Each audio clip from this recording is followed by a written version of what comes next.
রাজধানীর আগারগাঁওয়ে বঙ্গবন্ধু আন্তর্জাতিক সম্মেলন কেন্দ্রে রিয়েল এস্টেট এবং হাউজিং অ্যাসোসিয়েশন অব বাংলাদেশ রিহ্যাবের ৫ দিনব্যাপী আবাসন মেলার আজ শেষ দিন। এইবারের মেলায় অন্যতম পৃষ্ঠপোষকতার দায়িত্বে ছিল আবাসন খাতের ভরসাযোগ্য নাম ক্রিডেন্স। এছাড়াও Navana housing, Sheltech, tropical home, ranks properties এই আয়োজনে বিশেষ ভূমিকা রাখে। এইবারের মেলা ছিল প্রায় ২২০টি স্টল, যেখানে বিভিন্ন আবাসন কোম্পানিগুলোর পাশাপাশি ছিল ব্যাংক, আর্থিক প্রতিষ্ঠান ও নির্মাণ সামগ্রীর প্রতিষ্ঠানের স্টল। আমি গভর্নমেন্ট সার্ভিসে ছিলাম, এখন রিটায়ারমেন্টে আছি। তো হঠাৎ মল্লাটা দেখে আসি, আমার খুব ভালো লাগছে। একই ছাদের নিচে বিভিন্ন ধরনের কোম্পানি এখানে আসছে। এতে সুবিধা হচ্ছে কি, আমরা সময়টা বাঁচবে এবং কম্পিটিটিভনেসটা একটা বজায় থাকবে আর কি। যেমন কোথায় বেশি, কোথায় কম, কোথায় মিডিয়াম। ক্রেডিট কোম্পানি আমি শুনেছি খুবই ভালো এবং রিনাউন্ড কোম্পানি, আমার খুব ভালো লেগেছে। তাদের ব্যবহারগুলো ভালো, তাদের কোম্পানি যেগুলো এস্টাবলিশমেন্ট যেগুলো করে তারা খুব মজবুত, টেকসই হয়ে থাকে, এটা আমি জানি আর কি। বেলিডোরে একটা চাচ্ছি যে একটা ফ্ল্যাটের জন্য, বললো যে এখন স্টার্ট হয় নাই, হলে আমাদেরকে জানাবে। পৃষ্ঠপোষকগণ বলছেন, এ ধরনের মেলাগুলো আবাসন খাতের ক্রেতা বিক্রেতাদের জন্য একটি মেলবন্ধন তৈরি করে।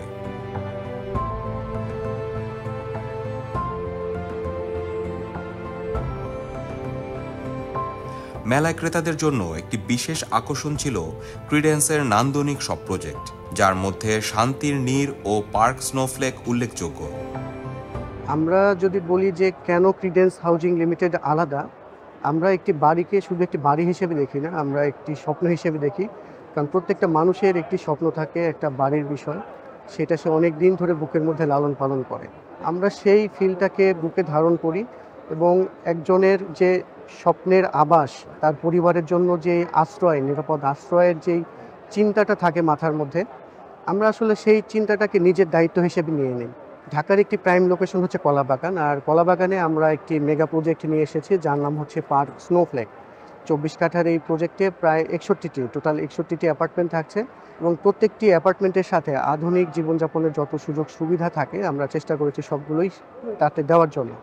যেমন rooftop gardening, rooftop swimming pool, rooftop barbecue zone সহ বাচ্চাদের খেলার জায়গা, ফুল furnished community space, party lounge, reception lounge, gym, yoga এবং স্পা হচ্ছে আমাদের এই প্রজেক্টের একটি গুরুত্বপূর্ণ ফিচার। সোনা এবং স্পা থাকছে আমাদের এই প্রজেক্টে। তো আপনি আপনার আধুনিক জীবনযাপনের জন্য যা যা দরকার আমাদের প্রজেক্টেই পাবেন, এটার জন্য আপনার বাইরে যেতে হবে না। আসলে বর্তমান পরিস্থিতিতে রিহ্যাব ফেয়ারটা খুবই গুরুত্বপূর্ণ ছিল, কারণ গত বছর ফেয়ার না হওয়াতে অলরেডি ১ বছর গ্যাপ হয়ে গিয়েছে। ফেয়ারটা আসলে শুধু রিয়েল এস্টেট কোম্পানিগুলোর জন্য না, একই সাথে ক্লায়েন্টের জন্য এবং দেশের অর্থনৈতিক স্থবিরতা কাটানোর জন্য, আরও চাঙ্গা ভাব আনার জন্য খুবই গুরুত্বপূর্ণ। কারণ এখানে শুধু রিয়েল এস্টেটের সাথে সম্পর্কিত আরও একাধিক সেক্টর এখানে জড়িত থাকে। ব্যাংক, ফিনান্সিয়াল প্রতিষ্ঠান, বিল্ডিং ম্যাটেরিয়ালস সব কিছু এখানে যুক্ত থাকে। তো এটা শুধু রিহ্যাব বা রিয়েল এস্টেটের জন্য না, এটা দেশের অর্থনীতির জন্য এই ফেয়ারটা খুবই গুরুত্বপূর্ণ ছিল। আমাদের অন্যতম গুরুত্বপূর্ণ একটি প্রজেক্ট হচ্ছে শান্তির নীড়। এটা ঢাকা শহরে অন্যতম প্রাইম লোকেশন, গ্রিন রোডের খুবই কাছে, কিন্তু ব্যস্ত রাস্তার কোলাহলমুক্ত একটি সুন্দর একটি প্রজেক্ট।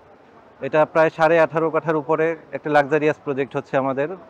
এই প্রজেক্টটা করা হয়েছে আসলে দেশ সেরা অভিজ্ঞ আর্কিটেকচারাল ডিজাইনারের মাধ্যমে ডিজাইন করা, এবং এখানে হচ্ছে আমাদের সুইমিং পুল থেকে শুরু করে যত সার্ভিস দরকার এবং নেচারকে প্রাধান্য দিয়ে এখানে ডিজাইনটা করা।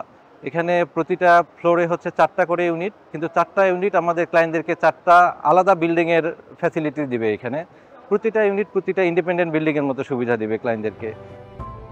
গত বছর বিরতির পর আবাসন খাতের সব প্রতিষ্ঠানকে নিয়ে এবার আয়োজিত হলো এই মেলা।